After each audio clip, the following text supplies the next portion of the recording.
A very warm greetings everyone.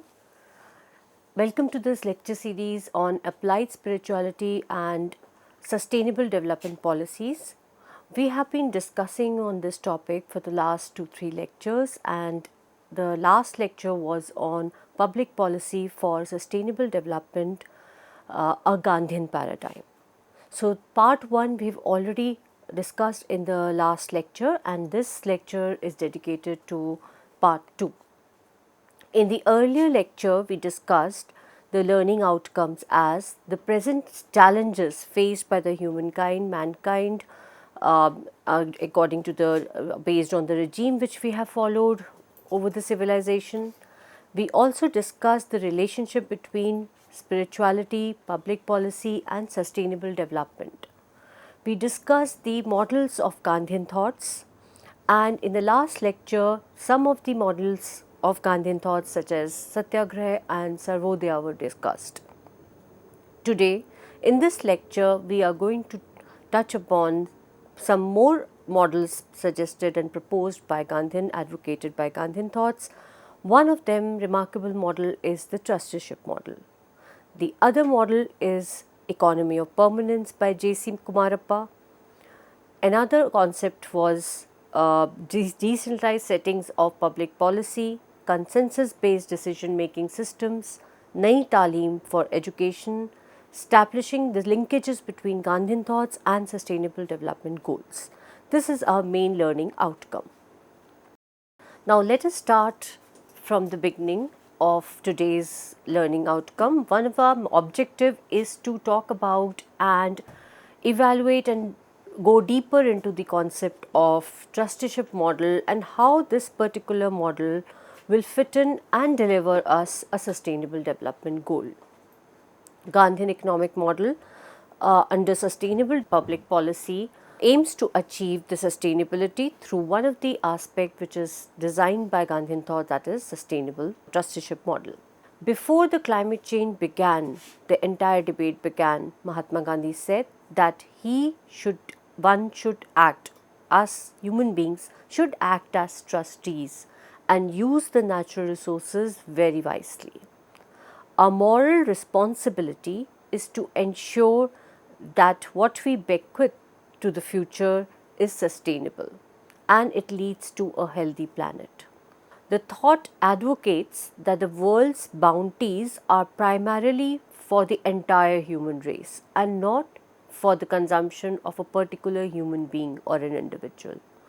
When an individual possesses more than what is rationally needed by him or her, the individual is ethically responsible to distribute what he owns.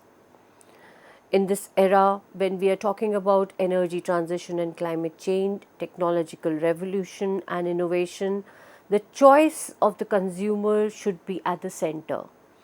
The choice of the consumer basically means that the consumer or an individual should be the center of the policy formation or the regime.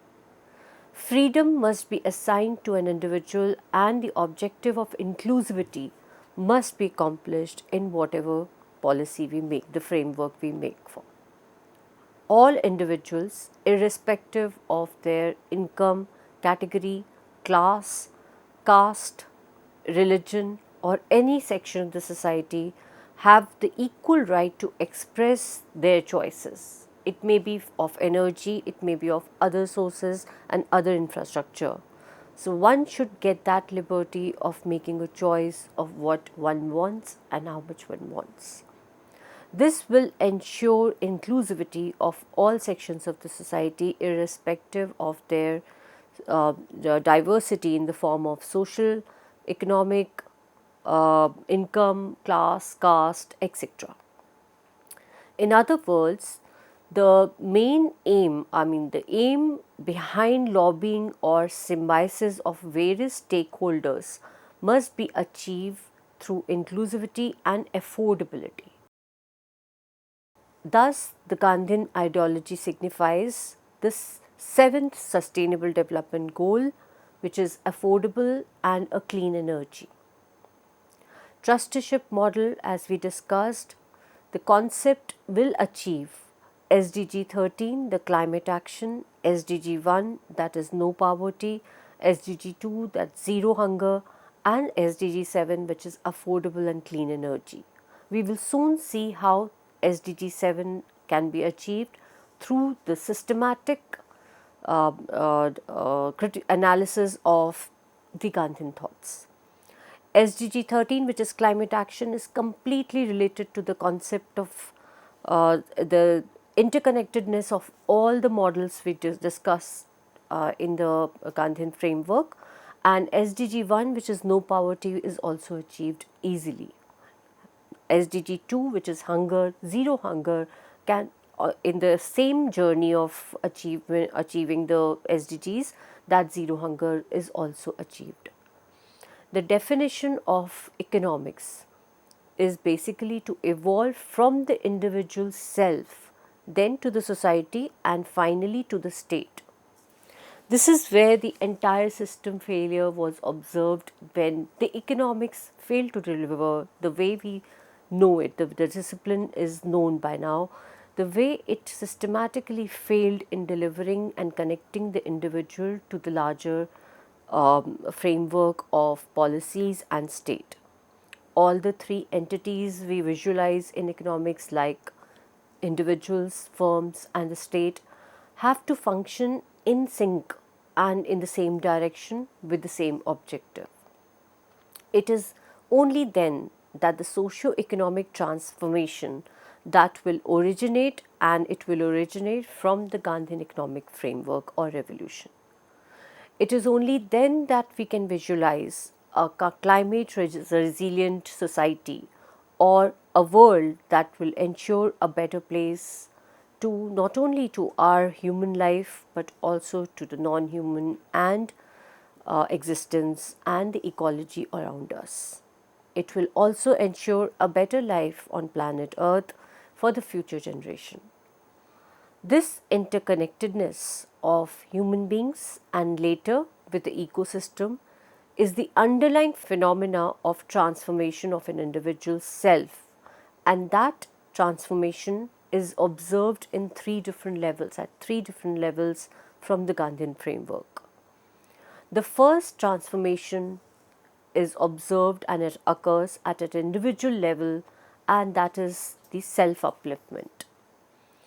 In contrast, the second transformation would occur at the level of connection between the fellow human beings, and it changes the relationship of an individual with the other, and it evolves from the aspects of love, respect, and tolerance.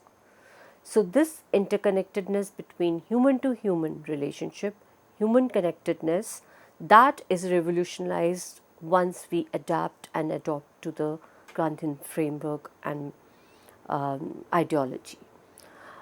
Finally, the third form of transformation that is discussed under this framework is where human interaction with the non-human forms, that is ecology, gets revolutionized on its own, systematically driven from the inner self. This is mainly because the ethical and moral responsibility of an human existence is encouraged. It is the human's responsibility to preserve the nature, consisting of both transient and permanent elements of nature.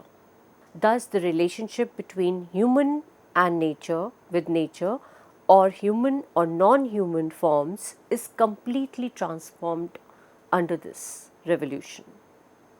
Based on Gandhian philosophy, J.C. Kumarappa had formulated the concept which is widely known as economy of permanence. The concept is very much comparable to the lines what we know in the current world, the cradle to cradle philosophy that is generating lesser and lesser wastage using renewable sources of energy or sources in the production process. This concept, which we call as economy of permanence, is an absolute concept. It transcends or it transfers itself beyond the concept of time and space.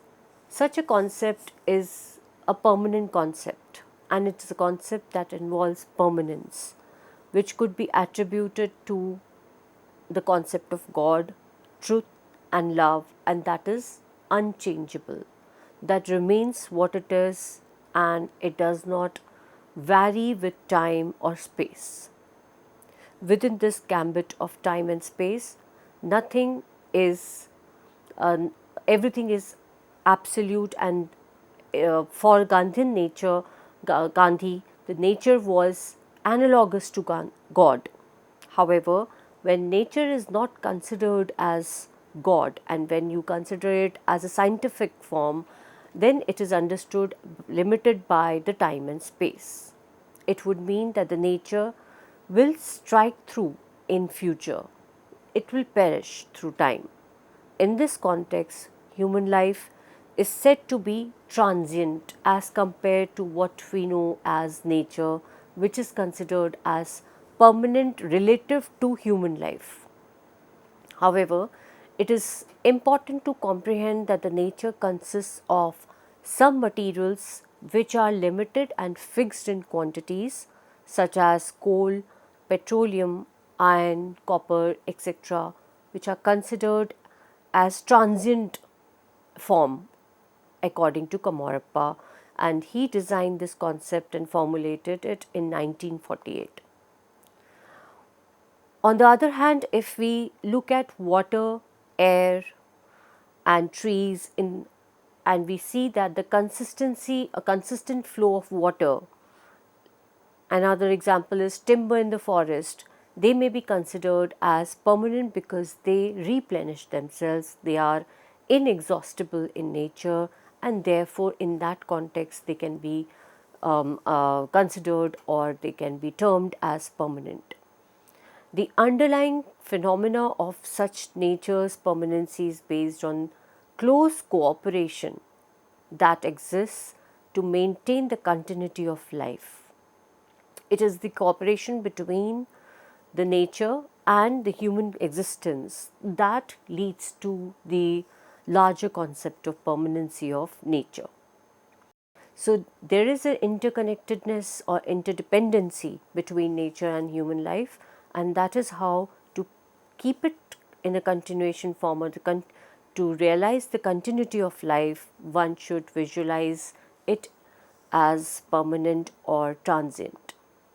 Nature has the inherent capacity to support the continuity of life.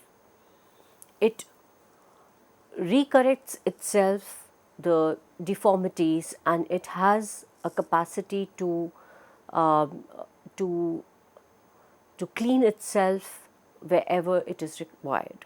It is this aspect of continuity of nature that is referred to as cradle to cradle philosophy of sustainable concept of what we know as cradle to cradle. As a result, we could see that the economy of permanence can achieve us Sustainable Development Goal SDG 11 of sustainable cities and communities if we adapt economy of permanence, and SDG 12, which is the responsible consumption and production. It also enables us to achieve SDG 13, which is the climate action. So, thus, the economy of permanence, which one adapted in the entire economic framework, could help us achieve all these SDGs, and they are embedded in the concept itself of economy of permanence. Another important and significant contribution was decentralized system, a decentralized system which is a consensus based system of public policy. It is a remarkable breakthrough in the policy formation of public policy, which achieves and which directly achieves lot of SDGs which all the regimes try to achieve. Gandhian thoughts aspire to attain an enriched life that values human dignity and that achieves the minimal possible respect for human and social values is the fundamental aim or the driving force of Gandhian thoughts. A consensus based policy mechanism. What is it? So, it takes into account the interest and voice of every individual who is a part of the society or the community. Each individual requires freedom and the right to voice their opinion, and since the upliftment of every individual is at the heart of the overall upliftment of the society. So this concept of interconnectedness help us to realize the interconnectedness of human to human and as well as the policy to human that is achieved by this mechanism, a novel mechanism which is a consensus based policy mechanism, a consensus based democratic system, a regime that guarantees the freedom and the right of individuals to provide a preliminary foundation for peaceful, self sufficient, self reliant, and socio economic framework. In other words, a decentralized system that caters to the need of every individual in the society, it will empower everyone in the society or in a community. When there is a situation of scarcity of capital, as all of us face in the developing nations, the scarcity of capital at that situation, a decentralized system of governance would be the most sorted out system of governance and public policy that will cater to the limitation of capital. It will address all the problems and related to the shortcomings of capital. Further, in the case of excess of labor, as we have excess population, so at the time when we have excess population, unemployed population, the case of underemployment also exists, and in this situation, centralization will lead to aggravation of problem. Centralization is the concentration of powers in the hands of few vested interest people, and that will not lead to the satisfaction and the desires achievement of the various sections of the society. It will ignore many in the process. Decentralization method would be the best way of producing goods in production system and consumption system when the raw material and the markets are proximity in the production centers. This process of production includes distribution of wealth in a more equitable manner. In this kind of a consensus based system where every individual matters is making a socio-economic policy of decision making which includes every entity in the policy.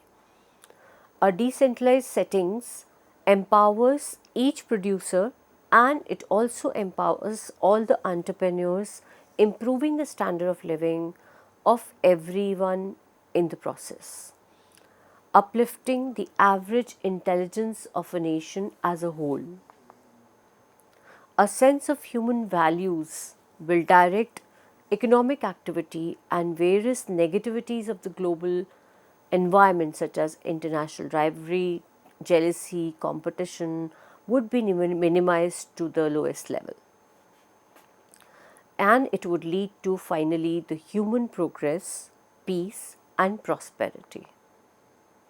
So we have seen that how systematically the frameworks which are advocated by Gandhian thoughts like decentralized justice system which envisages or adopts a consensus based system of functioning leads to a system that is more a non-violent towards a more non-violent economy and which is more and more sustainable. Now, a brief outline, if we try to visualize as a case study the energy transition and we try to evaluate them energy transition from the perspective of centralized and decentralized way methods of governance, we can see from this chart it is very evident that to what outcomes and policy outcomes are we attaining. So we know that for an economy to grow, we need energy, and that is inevitable. Energy, which is a conventional form of energy, hydrocarbons, it would lead to emissions. It would then lead to carbon emissions as well as climate change, and therefore one needs to transform hydrocarbons to renewable energy. So, if we adapt and transform our energy into a renewable sources, and when the process is not centralized but on the other hand it is decentralized, the outcomes that are supposed to be or that are perceived to be achieved are totally different. If we adapt to the orange, they are a lighter color and a dark color. If we move towards the more renewable form of energy and centralized form of energy, the outcomes are going to be different. If we adapt to the centralization, which is already what we have till now, it will lead to concentration of power, it will large scale production, it will also lead to the hegemony towards possession over the large resources which we have, and it will lead to conflict, war and warfare and unrest. And all these 3-4 attributes which are said is something which we are witnessing in the current world. So, centralized form of governance or functioning is actually leading to a violent kind of economy. On the other hand, if we follow and adapt a decentralized way, it will lead to empowering of every individual in the society. It will lead to consensus based decision making and fulfillment of skills, employment and upliftment of every individual in the society.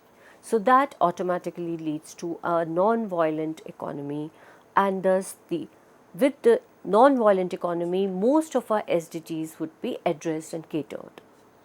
So, this was one of the case study regarding the decentralized systems of functioning related to energy transition.